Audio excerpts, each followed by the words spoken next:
Kapuso sa Negros Occidental naman, duha ka persons of interest ginatutukan na sa kapulisan sa pagpatay sa duha ka truck drivers nga nasapuan sa separado nga mga lugar sa probinsya. Si Irin Pedreso, nakatuto.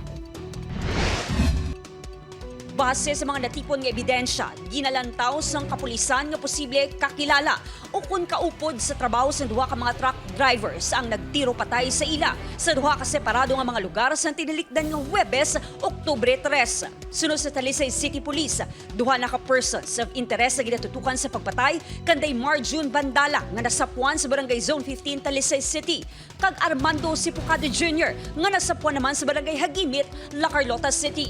May inulat na lang ng regarding sa investigation. So, meron naman tayo persons of interest. Nilang isa tuloy na tanaw. Madumduman ang tista sa puwan ang duha ka mga biktima. Natala na amang ini magbiyahe pa Manila. Ginapahayag nga nadula ang dalang kwarta sa duha ka driver. Gani isa sa mga ginalantaw nga motibo ang pagpangawat. Magluwas diri, ginatutukan sa kapulisan ang anggulo nga iligal nga droga matapos may na-recover nga isa ka sachet ng suspected shabu sa truck kung sariin na sapuan na si Sipocado. Isa sa mga ginagalaw na ito, tungkol sa minatula ng mga kwarta dito sa Lacarlota, sa Kapini, sa mga ito ginagalaw ang involvement sa illegal drugs.